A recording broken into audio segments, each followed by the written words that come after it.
amin'ny anaran'ny Ray sy ny Zanaka ary ny Fanahy Masina.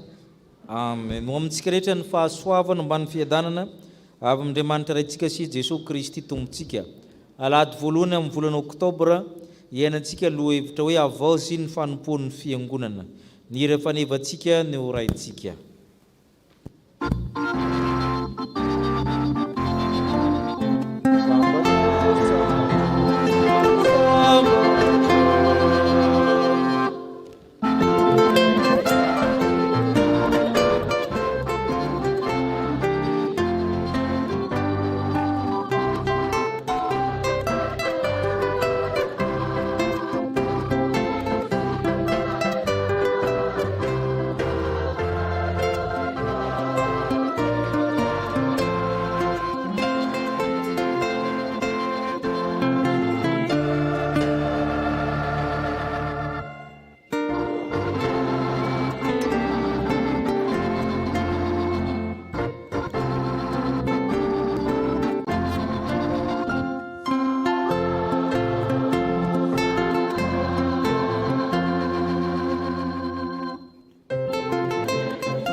Vavaka isika. Endreny hatsaran'ny taberna kelinao, ry Jehovah tompony maro, na ny tsikiritina ny siditsidina dia mahita akany amin'ny altaranao. Ny voromanidina mideranao, ny tendrombohitra mideza manome voninahitra anao. Ny ranomasina dia midoboka faliana noho ny fahasoavanao. Eny manome ianao hanina ho an'ny biby anan-dranomasina, ny voromanidina. Eny ianao Andriamanitra mitana izao tontolo izao. Ka ataonay ahoana ny tsy hideranao izay olombelona izay natokana hideranao, izany ny antom-pisiana ety an-tany. Koa deraina sy ankalazaina ianao Andriamanitra, indrindrandrindra fa nahatonga anay ho zanaka Andriamanitra, mpandova ny fiainana mandrakizay. Tsy noho ny herinay nanotanjakay fa ny fitantananao no nahatrarana izao n'izao. Satria misy ny tsy nahatratra izany, taony azo ny aretina tsy afaka nankaty am-piangonana, ny olana maro samihafa, nefa izay izao ny voro maro eto, ka dederaina sy ankalazaina ianao. Koa mianta aminao izay Tompo, hamasino izao fotoana manontolo izao, hamasino izay rehetra mba ho fanatitra velona eo anatrehanao. Ka ianao fanahy masina angatahana hitarika izao fanompoana izao, ny amin'ny anaran'i Kristy Jesu memboninahitra sy laza ao amin'ny fanahy masina, ilay nampianatra anay hivavaka manao hoe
iaino ny sitrapon'Andriamanitra isika. Misy didiny tokony tandremantsika Andriamanitra, misy fitsipika tokony arahantsika izy. Hitantsika amin'ny Romanina 12:20 amin'ny voalohany hatramin'ny 7 ny ampahan'izany didy napetraky ny Tompo izany. Enontsika mpanajana ary sady hoetretsika tsara ny tena nambaran'Andriamanitra ny sitrapony amintsika. Hoy ny apôstôly masina: koa mangataka aminareo ary rahalahy, noho ny famindrampon'Andriamanitra, mba hatolotrareo ny tenanareo ho fanatitra velona masina sitraka Andriamanitra, dia fanimpom-panahy mety ataonareo izany. Ary aza manaraka ny fanaon'izao tontolo izao, fa miova amin'ny fanavoazana ny saina, hamantaranareo ny sitrapon'Andriamanitra, dia izay tsara sady ankasitrahana no marina. Fa noho ny fahasoavana izay nomena ahy, dia lazaiko amin'ny olona rehetra izay eo aminareo, aza miavonavon-kevitra ka mihevitra izay mihoatra ny tokony ho heverina, fa mihevera kosa araka izay onony ohatra ny finoana izay nizaren'Andriamanitra ho anareo avy. Amen. Sambatra ny mahitsy lalana izay manderaka, sambatra izay mitanona ny tenin'ny vavolombelony ka mitady azy amin'ny fony rehetra. Amen. Tsy nahatanteraka izany sitrapon'Andriamanitra izany isika, dia isika hifona anaraka izao vavaka izao. Hivavaka isika. Tompo eninay ny sitraponao ary masina izany. Masina ny anaranao, masina amin'ny teninao. Tokony hanolo-tenao anao izahay,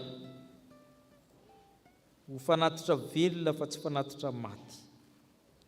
Olona afaka miasa tsara, olom-banona manompo anao, olona no hamasininao, ankasitrahanao amin'ny fanompoana rehetra ataonay satria fanompom-panahy izany. Indrisy anefa Tompo, fanatitra tsy masina izahay. Pentipentiny ota ny fanompoanay, mamelany elokay. Tsy afaka miova amin'ny fanavoazana ny saina koa izahay. Ny lasi-tsainay dia mipetraka ho tranainy, tsy mivoatra ary tsy mankana amin'ny tsaratsara kokoa. Miemotra mankana amin'ny faharatsiana matetika, mamelany elokay. Tsy mamantatra ny sitraponao izay rehefa anao zavatra, fa ny sitraponay ihany. Ka ny tsy tanteraka aminay ny tsara sy ankasitrahana, mamelany elokay. Indraindray koa izay dia mieritreritra mihoatra, tafahoatra loatra ny eritreritray sy ny ataonay ka lasa miavonavona izahay. Lasa manao izay tsy tokony atao, ny tokony atao tsy vita, ny tsy tokony atao tanterakay, mamindrafo aminay, mamelany elokay. Ka tafahoatra izahay indraindray amin'ny fitsipikao, tafahoatra mankana amin'ny tsizy amin'izay tsy ilaina akory ny fanavaozana ataonay, mamindrafo aminay. Avaozy ny tokantranonay miaraka amin'ny fanompoanay. Betsika ny tsy matateraka anay na tamin'ny fiteny na tamin'ny eritreritana na tamin'ny natao. Sasa madio izay afa keloka ary diovy ny fonay mba fampahotana, fa noho ny amin'ny anaran'i Kristy irery aminy no anandratanay vavaka. Amen. Re Andrea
antsika zay vonina navozany zara fanompoana izany mitsangana indray ny teny somafaly fa mafany fahotantsika ny tompo hoe ny soratra masina amintsika fa rehefa niseho ny famoram-panan'Andriamanitra mpamonjy atsika sy ny fitiavan'ny olona dia tsy avy amin'ny asa amin'ny fahamarina izay nataontsika fa araka ny famindram-po kosa ny namonjeny antsika tamin'ny fanasan'ny fiterahana indray sy ny fanavozan'ny fanahy masina.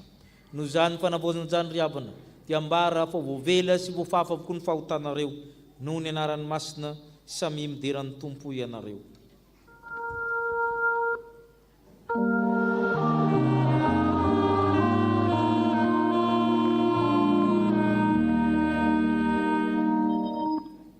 Voninahitra ny amin'ny avo indrindra ho an'Andriamanitra.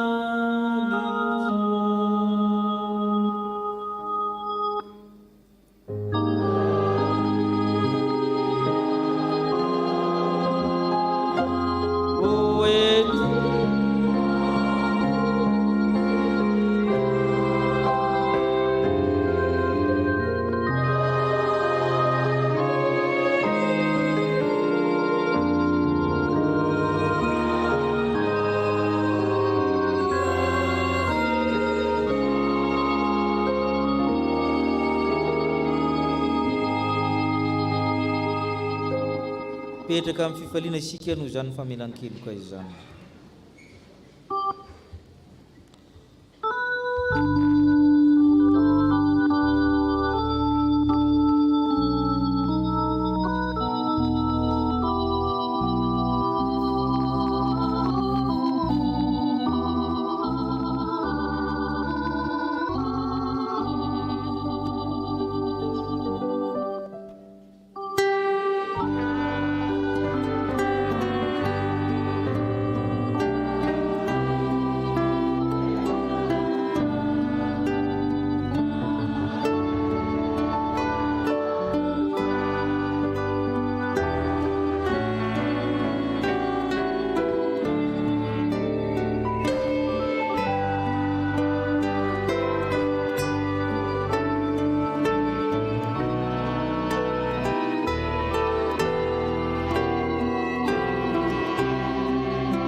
Amaky ny soratra masina isika ry havana. Zany dia araka izay hitantsika ao amin'ny Isaia 9:20 ny andininy 3 hatramin'ny 4. Isaia 9:20 ny andininy 3 hatramin'ny 4.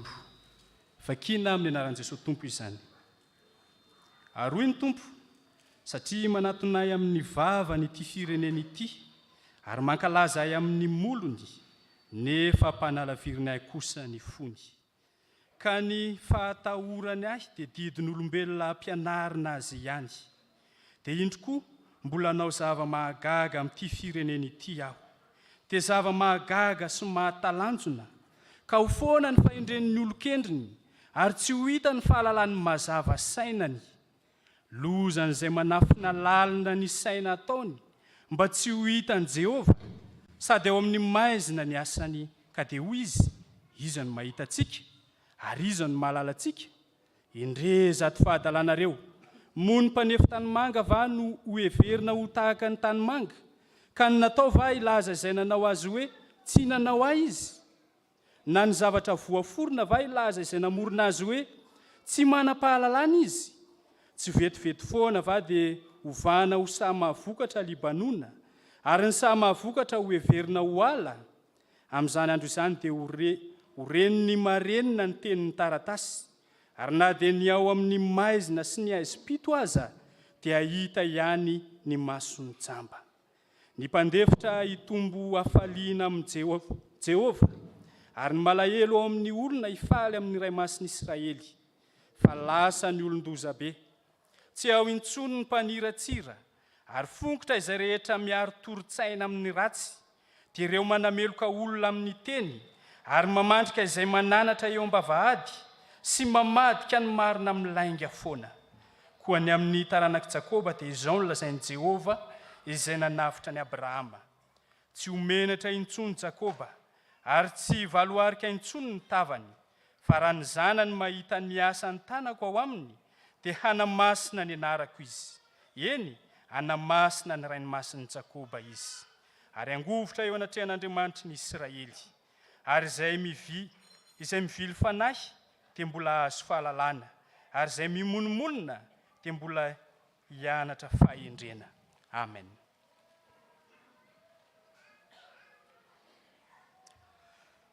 Koritianina faharoa toko fahadimy ny andinin'ny faraika amby folo ka hatramin'ny faraika amby roapolo. Koritianina faharoa toko fahadimy ny andinin'ny faraika amby folo ka hatramin'ny faraika amby roapolo. Vakiko amin'ny anaran'i Jesosy. Koa amin'izany, satria fantatsika ny fahatahoana ny Tompo, dia ny olona no ampanekenay, fa amin'Andriamanitra kosa dia efa voaseho rahateo izahay. Ary manantena aho fa voaseho ao amin'ny fieritreretanareo koa. Tsy midera-tena indray aminareo izahay, fa manome anareo izay reharehanareo ny aminay, mba hisy avalinareo izay mirehare ny amin'ny miseho ihany, fa tsy amin'ny fo. Fa raha verisaina izahay dia ho an'Andriamanitra, fa raha tsy verisaina izahay dia ho anareo. Fa ny fitiavan'i Kristy no manery anay, satria izao no hevitray: maty ny anankiray hamonjy ny olona rehetra, ka dia maty koa izy rehetra. Ary maty hamonjy ny olona rehetra izy, mba tsy ho velona ho amin'ny tenany intsony izay velona, fa ho an'izay efa maty sy mitsangana hamonjy azy. Koa dia tsy malala olona intsony araka ny nofo isika.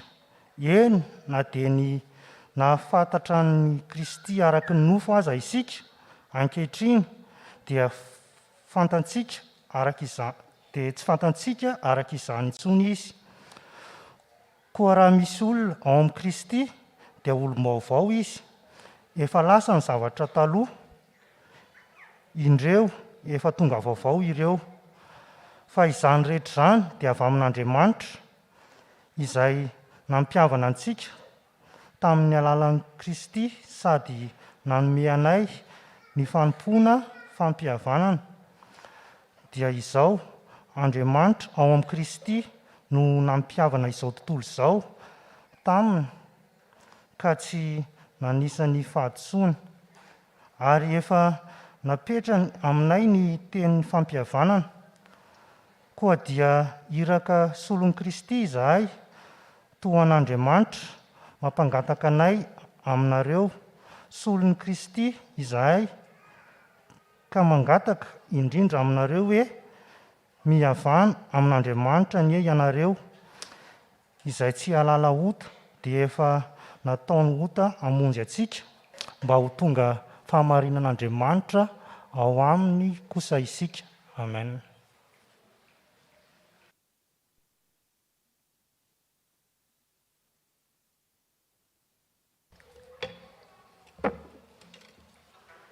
Eo am-pitsanganantsika dia nohy ny vaky tenin'ny soratra masina izay ho hitantsika eo Marka toko fahafito. Marka toko fahafito ka ny andinin'ny voalohany ka hatramin'ny fahatelo ambin'ny folo. Rehefa hita izany dia ho vakintsika amin'ny anaran'i Jesosy. Ary niangona teo aminy ny fariseo sy ny mpanora-dalàna sasany, izay avy tany Jerosalema, ka nahita ny mpianatra sasany fa nihinan-kanina tamin'ny tanana tsy madio, izany hoe tsy voasasa. Fa ny fariseo sy ny jiosy rehetra tsy mba mihinana raha tsy efa manasa tsara ny tanany, satria mitana ny fampianarana voatolotry ny razana izy, ary raha avy any an-tsena dia tsy mihinana izy raha tsy misasa aloha. Ary misy fomba maro koa izay noraisy no tanana dia ny manasaka paoka sy famarana mba amin'izay fanakavarahana. Dia nanontany azy ny fariseo sy ny mpanoran-dalàna hoe, nahoana ny mpianatra ao no tsy manaraka ny fampianarana voatolotry ny razana fa mihinan-kanina amin'ny tanana tsy misasa izy. Fa Jesosy nanao taminy hoe, marina ny namina ny Isaia anareo mpiatsara velatsy araka ny voasoratra hoe, ity firenena ity manajay amin'ny molony fa ny fony kosa lavitra ahy. Koa foana ny ivavahanareo amiko, raha mampianatra ny didin'olombelona ho fampianarana izy, mahafoy ny didin'Andriamanitra ianareo ka mitana ny fanaon'ny olona.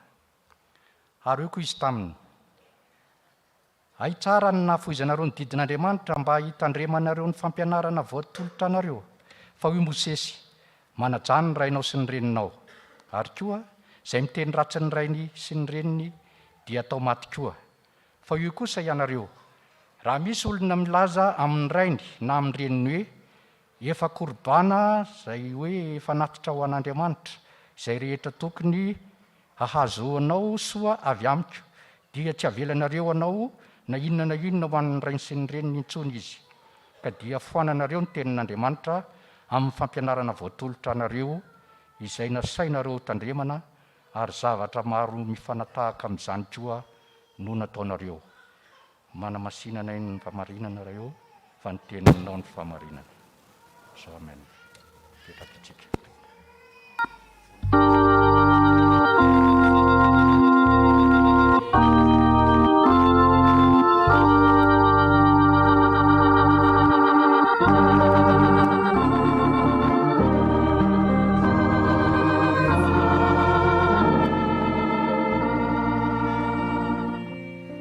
Miaraka hivavaka isika tompoko. Endre izany hatsaranao Andriamanitra rainay izay any an-danitro. Afaka namaky ny soratra masina izahay ka dia misaotra anao indrindra. Ny teninao no fanilony tongotray sy fanazavana ny lalanay. Ka tonga ankehitriny ny fotoana hitoriana izany teninao izany aminay. Dia mangataka izahay ny fanahy masinao hiasa amin'ny mpanomponao izay hanambara ny sitraponao anio. Omeo anay tompo izay anjara sazanay amin'ny alalan'izany teninao izany. Ka ianao ao ka hampangina ny feo rehetra izay tsy avy aminao. Dia izay haino, aoka izahay mba ho mpiaino mpankatoa ary hahatonga anay hiavao mandrakariva amin'ny anjara fanompoana izay nankininao aminay tsiraray avy. Izany ny vavaka sandratray ary ataonay amin'ny anaran'i Jesosy Kristy. Amen.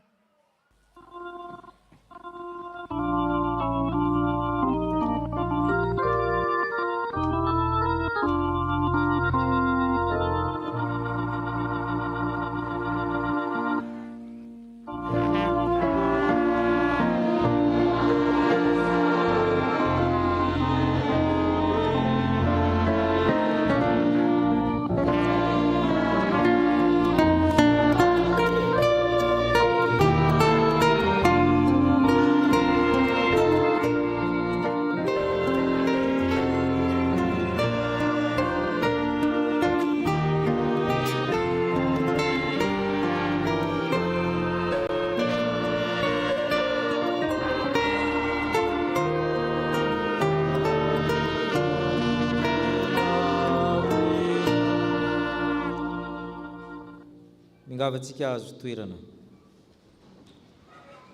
Ho amintsika rehetra ny fahasoavana mba ny fiadanana avy amin'Andriamanitra antsika sy Jesosy Kristy tompontsika. Marika 7. Milaza ny amin'ny mpanorandalàna sy fariseo izay niady hevitra tamin'i Jesosy sy ny mpianany momba ny fomba razana na amin'ny tarazo teo amin'ny Jiosy. Ny hoe fariseo dia tsara marihana manokana fa antoko izy io, antoko na secte. Le hoe secte zany tsy ratsy ho azy ny dikan'izany fa antoko ny dikany voalohany. Ny fariseo dia antoko ara-dalàna anaty fiangonana, secte anaty fiangonana zany izy fa tsy hoe ivelan'ny fiangonana. Sady manao politika izy, satria tia tanindrazana izy no manao fivavahana. Secte officiel atao amin'ny judaïsme ny filazana azy indraindray. Ireo zany a olona tena miasa ao anatin'ny fiangonana jiosy ary olona tsara ireo amin'ny ankapobeny. Ireo dia mpandala ny nentin-drazana, ireo dia mpandala ny lalàna. Misy lalàna ambava zay zareo namorona ny ankamaroany, misy lalàna antsoratra zay manomboka amin'ny lalàna Mosesy. Ireo zany a farafaratsiny ny fantatsika momba le hoe fariseo. Ny mpanorandalàna kosa dia olona mpitantsoratra momba ny lalàna, momba ny testamenta taloha. Zareo no mandika ny testamenta taloha ary mpitahiry ireo tahirin-tsoratra, soratra masina. Olona manam-pahaizana zany izy ireo ary matetika fonctionnaire zany zareo, ary mindraindray zareo dia mpitantsoratra ny mpanjaka. Ireto olona reto nahita ny mpianatra Jesosy nihinan-kanina, nihinana mofo tsy ny sasa-tanana, dia namitany an' Jesosy dia namaly Jesosy. Vakitsika ny ampahantenin' Jesosy zay namalinan'izy ireo. Marika 7:1 sy ny 7. Amin'ny 1:1 ataontsika hatramin'ny 9. Vakitsika aminaran'ny Tompo. Fa Jesosy nanao taminy hoe marina ny naminan'iny sayanareo dia tsara velatsia araka ny voasoratra hoe ty firenena ty manaja amin'olo fa ny fony kosa lavitra. Ka foana ny fivanareo raha mampianatra ny didin'olombelona fampianarana izy. Mahafony didin'Andriamanitra ianareo ka mitana ny fanaon'ny olona. Amen. Ny perikôpantsika dia milaza hoe avozy ny fanompoan'ny fiangonana. Eto Jesosy dia misy zavatra avozina amin'reto mpitarika jiosy reto dia ny fariseo sy ny mpanoradalàna. Misy zavatra efa tokony ny alàna, tokony no avozina zany. Dia izay koa no akatsikavitra fampahirezana hoe fiangonana miavao amin'ny fanompoana. Maro ny azo resahana fa zavatra roy aminy singantsika. Ny voalohany momba ny fanoloran-tena, ny faharoa momba ny didin'Andriamanitra na amin'ny tenin'Andriamanitra. Izay anankiroa izay anisan'ny zava-dehibe ny resahan'i Jesosy. Voalohany ny fanoloran-tena, mila mamon'olo tena tanteraka ho an'Andriamanitra isika raha te hanavao sy avao amin'ny fanompoana. Mba tsy tanteraka amin'ny teny Jesosy, ity firenena ty manaja amin'olona izy fa maninona ny fony? Lavitra ny fony. Manolo tena ivelany aminy. Betsika loatra ny endrika ivelany teo amin'ny fomba favahana jiosy tamin'izany fotoana izany nentin'ny fariseo sy ny mpanoradalàna. Ampahana amin'izany, ampisintonina amin'izany le mitranga eto amin'ny tantara. Ny mpianatra Jesosy izy nihinan-kanina tsy madio, izany hoe tsy voasasa. Misy kilalaon-tena eo samihafa ny hoe tsy madio sy ny hoe tsy voasasa. Sa ahoana? Arakaraka amin'ny fijerin'ny olona io. Amin'ny reto mpanoradalàna sy fariseo reto rehefa tsy hitan'ny sasy ianao dia tsy madio. Misy moa ny tenin-drazantsika manao tanamaigno izy tsy madio. Satria ilay fisasana eto dia karazana fomba rituel mitovitovy amin'ny batisa. Ka izy reto zany rehefa handray mofo na handray sakafo dia misasa tanana eo masinao eo. Ilay izy koa zany tsy hoe antony fahadiovana fa noho izy antony avy tamin'ny razana, fomba navelan'ny razana, lalàna ambava eo amin'ny fiarahamonina. Amin'ny fiarahamonina manko misy ny lalàna ambava izay anisan'ny fahefana eo amin'ny fiarahamonina. Fantatsika natao hoe common sense na connaissance populaire na opinion publique izay milasa fahefana manerin'ny olona. Eto zany tsy mitana ny fampianarana voatolotry ny razana izy ireo izy. Ary izay koa matetika ny fiangonana. Fombafomba na fomban-drazana. Rehefa mitanina ny olona ohatra hoe anao batisa ny zanany dia nivaliny hoe izay natao batisa teto dia natao mariazy teto. Inona ny dirany? Ianao zao no anao batisa ny zanakao, fantatrao ve ny antony nanaovanao bazy io batisa? Fa tsy hoe za natao mariazy teto dia atao batisa eto ny zanako. Tovitovy amin'izany ihany io. Ireto fariseo reto izy eo ambany amin'ny 4 misy fomba maro. Manasa ny kapoaka, manasa ny famarana, hatramin'ny fanaka varahana, hatramin'ny farafara fihinanana. farafara fihinanana fa tsy fandrina. Ny latabatra na trapèze teo amin'ny jiosy dia tsy avo be ohatrany antsika io. Raha oharina amin'ny latabatra zany dia latabatra tsisy tongony. Misy ondana matetika dia zareo rehefa misakafo amin'ny fanasana dia somary mifampiankinankina. Indraindray hitantsika amin'ny film reny le izy. Ka ny andro zareo zany tena sasana mihitsy ny kapoaka. Rehefa omena zavatra dia sasana aloha ny voany iny. Raha mividy zavatra eny an-tsena zany izy kapoaka na madiko moa hoe vidy voanjo dia sasany masonao iny. Tsy dia antony fahadiovana loatra izy io fa antony fisehoana ivelany fa hoe masina, fomban-drazana, fomba tsy maintsy atao. Zavatra maro zany nataony ary zay teny Jesosy hoe nanareo mila sitraka, mila hita amin'ny olona. Rehefa tsy hitanareo ny sasatra zany dia tsy madio. Le fanolorany tena nge ho Jesosy amin'ny fo. Nareo mpiatsara velatsihy izy. Ny hoe miatsara velatsihy dia mpanao teatra, mpanao sinema, zany hoe manao zavatra tsy azy. Amin'ity rôle an'le olona lio masika ratsy toetra fa izy mety olona tsara fanahy aminy. Eto amin'ity sinema anankiray ity izy mety ho tsara fanahy nefa izy dia olona ratsy toetra raha mitena izy amin'ny andavanandro. Zay ny toetra nareo le ivelany no hita amin'ny olona. Ka raha manavao fanompony tsika dia ampianarin'i Jesosy eto hoe sao dia mahay miresaka, sao dia le zavatra ivelambelany.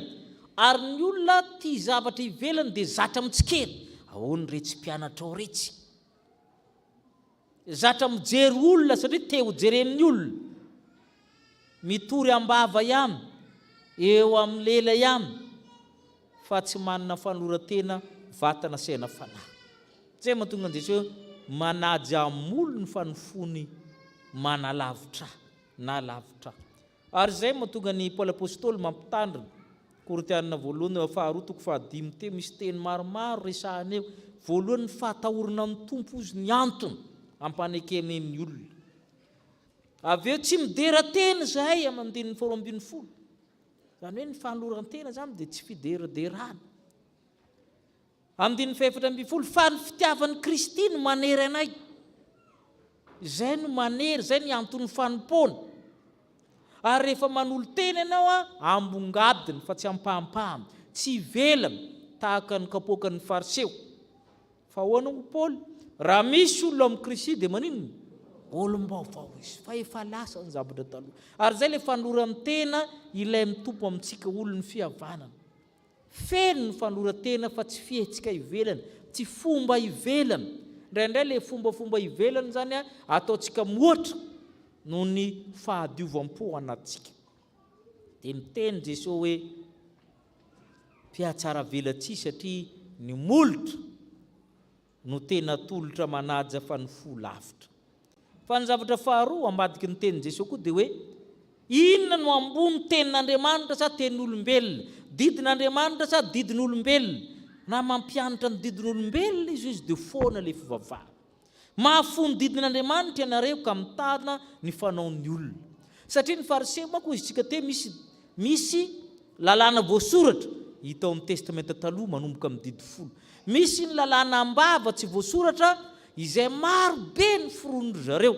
Hatramin'ny resaka akanjo, hatramin'ny resaka fipetraka, misy zavatra maro ny foronindry zareo. Hatramin'ny seza atao hoe sezan'ny Mosesy. Io zany le lalàna ambava zany lasa nanitsaka ny lalàna voasoratra. I Jesosy dia mampianatra zavatra tsotra ny ataonareo hoe hiérarchie des textes. Izy no anao fanadinana droit amin'ity mba adinina kely. Ahoana moa ny hiérarchie des textes? Aleo mba samy milaza kely aloha, aza menatra amin'ny teny. Inona ny voalohany amin'ny texte juridique? Tenena mafy inona ny voalohany? Constitution na loi constitutionnelle na ny lalam-panorenana. Dia inona ny faharoa? Convention internationale. Satria rehefa nekenao iny sy ny avinao io dia miatra avy hatrany amin'ny firenenao. Ny fifanarahana raisam-pirenena. Dia inona ny manaraka? Lalàna na ny loi voté par le Parlement, promulgué par le président de la République, publié dans le journal officiel manaraka. itsy volana tsy zay no mandeha aloha ny ordonnance zay ataony filohan'ny repoblika zay katoaviny aveny manaraka décret na didim-panjakana ny ministère ny conseil des ministres gouvernement ny manaraka arrêté na didim-pitondrana ny manaraka décision na fanapahana ny manaraka note de service na circulaire izay misy ny ampianarin'ny Jesosy eto ianareo izy manana mididy folo lalam-panorenany jiosy io manajana rainao sy ny reninao ambony zany avy ianareo manana karazana lalàna mba amin'iny hoe izay miteny ratsy ny reny sy reniny dia atao maty Exodus 2:20 ka hoany ianareo milalàna ambava miteny hoe raha misy olona milaza amin'ny ray aman-dreniny hoe korban na ny fananako rehetra zany hoe rakim-pisaorana teo amin'ny jiosy nisy karazana rakim-pisaorana teo hoe korban rehefa manao an'io ianao a ny fanananao rehetra dia lasa n'Andriamanitra zany hoe isaky ny rakim-pisaorana ataonao zany dia ho an'Andriamanitra tramy dia raha misy ambom-bola ianao sy ny takan'izany dia ho an'Andriamanitra ka izao no manahirana izy i Jesosy andininy 1:20 ange vakitsika vakitsika ahoana ozy izy fa izaho kosa aminareo raha misy olona efa korbanina zany hoe fanaton'Andriamanitra izay rehetra dia tsy avelanareo anao na inona intsony amin'ny rainy sy ny reniny intsony izy le olona miteny hoe ny rakim-pisaorana rehetra ho anahy mandritra ny taona zany na ny fanomezana rehetra dia lasa n'Andriamanitra ambava fotsiny io ka ninona mahazo le ray aman-dreninao na marary na maninona na fety na anniversaire tsy mahazo manome azonareo ve le izy nefa ahoana ho Jesosy le hoe manajany zay miteny ratsy ny ray aman-dreniny tsy manome tso zay le hoe le lalàna ny foronina roa atambany ange manitsaka mididin'Andriamanitra be dia be kory havana ny zavatra ataon'ny fiangonana manao an'izany ankehitriny manjary ambonin'ny tenin'Andriamanitra amin'ny tenin'olombelona na mety ho tenin'ny mpitandrina io dia tsy misivana mihitsy ny fiangonana fa zay teneny zany dia hoy misie zay mahatonga ny sasana avy eo rehefa hiditra le pastera dia milahatra ny décorna sady matory zany dia manitsaka ambony eo ohatra mba mety raha atao eto amintsika milahatra rinareo dia manitsaka eo zesta mihitsy manitsaka an'ilay izy patongeto satria misy zavatra ivelany lalàna namboarin'ny olona manitsaka ny tenin'Andriamanitra itsika nefa protestanta sola scriptura ny soratra masina irery ihany mbola ambonin'ny pastera ity baiboly ity ary zay le itsiny Jesosy eto hoe rehefa nabao fanompoana ianao amin'ny tenin'Andriamanitra ihany no manitsy ny tenin'Andriamanitra ihany no manazava tenin'Andriamanitra ambony no ny fampianaran'ny razana tenin'Andriamanitra ambony no ny fitsipiky ny fiangonana tenin'Andriamanitra ambony no ny tenin'ny olombelona tenin'Andriamanitra ambony no ny fombafomba rehetra fa ianareo Jesosy mahafony didin'Andriamanitra dia mitana ny fanaon'ny olona ary mariny zany tamin'ny andron'ny Isaia 7:20 Isaia 7:20 andininy 7:10 vakitsika arony tompo satria manatona amin'ny vava n'ity firenena ity ary mankalaza amin'ny olona nefa anampalaviriny any fo ka ny fatahorana didin'olombelona ampianarana azy ary mitombo izy io amin'ny andran-kehitriny iainantsika dia manaiky ny olona amin'ilay zavatra ampianarin'olombelona zay tsy mifanaraka akory amin'ny soratra masina dia izay mahatonga ny tompo amin'ny 9:11 tapany by manao hoe ho foana ny fahendren'ny olon-kendriny ary tsy hita ny fahalalana izay mazava saina satria lasa ny didin'Andriamanitra sy ny tenin'Andriamanitra atao ambamy noho ny fandaminana ataon'ny olona ary izay zany mahatonga ny tompo mananatra amin'ny alalan'ny Isaia eto fa ny tenin'Andriamanitra rehefa mandeha na ny marenina dia mahay mamaky ny tenin'ny taratasy na dia ny jamba raha mahita rehefa tenin'Andriamanitra ny resahana afaka manao zavatra mahagaga eo masitsika izany ary izay mahatonga ny mananatra foana antsika hoe misy karazany olona zany a manameloka amin'ny tena, mamandrika amin'ny olona, mamadika ny marina satria ny tenin'olombelona ambony no ny tenin'Andriamanitra. Io zany lana fitandremana za amin'ny hoe ny tenin'olombelona ambony no ny tenin'Andriamanitra. Ka ny fanavaozan'ny fanompoana zany dia hoe ianao ve tena nanolo tena ho an'Andriamanitra marina, tsy ny fihetsika ivelany ihany fa ny fonao manontolo ilay Andriamanitra mahatonga azy anaka tolory ihany fonao. Ary rehefa avy eo dia ny tenin'Andriamanitra ambony amin'ny zavatra rehetra. Izy iny mora miteny an'izany fa rehefa tonga ny tokoa ny sasahirana avao miteny ramose tsy mahazo mibavaka tsino anao manomboka zoko ajanony le servisinao ry dikona fa tsy vita amin'ny tokantrano, tsy mivoaka ny trano ianao, misy fotoananao misafidy hoe Kristy sa le vadinao, dia aloha tsy misafidy hozy ny sasany manahira. Fa tsy hoe zavatra mora akory zany hoe ny tenin'Andriamanitra ambony no zavatra rehetra zany fa mora miteny an'izany. Fa eto zany rehefa te hanavoany fanompontsika dia hoe tena feno ve le fanorantena, tsy fombafomba, tsy enatr'olona, tsy hoe natosikolona fa ianao mihitsy mahatsara hoe an'Andriamanitra manontolo.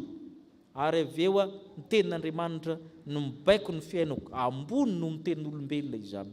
Ho an'Andriamanitra irery ny voninahitra. Amen.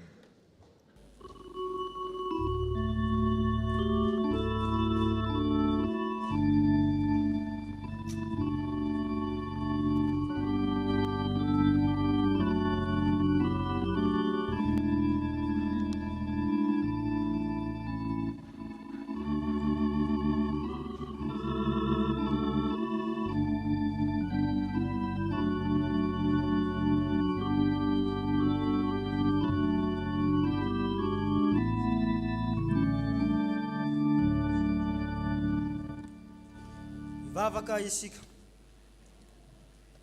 misaotranao izay Andriamanitra ny amin'ny fampianaranao sy ny torolalana izay tianao arahanay. Misaotranao ny amin'ny teninao izay manitsy anay ny amin'ny fahadisoana rehetra izay vitanay. Ankehitriny Andriamanitra maniraka anay ianao, hanolo tena eo anatrehanao. Mila manolo tena izahay, tsy amin'ny ampahany amin'ny fiainanay fa amin'ny fiainanay manontolo no anoloranay tena. Indreto izahay Andriamanitra, irahanao anatanteraka izany sitraponao izany, satria olona nahafo ianao izahay, mahafo ny didinao Andriamanitra izahay, ka manamboatra izany didinao Andriamanitra izany, satria tsy tiana eo arano izany didinao izany, ka avadikay ny mara ka disonay ny teninao. Ankehitriny nampianatra anay ianao ny amin'izany teninao izany, mba hahafahanay hatahotra anao eo amin'ny fiainanay ary hanavao ny tenanay eo anatrehanao. Dia amin'ny anaran'i Jesosy, amen.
ry havana malala andeha hitsangana isika anambara ny fonontsika eo anatrehan'Andriamanitra.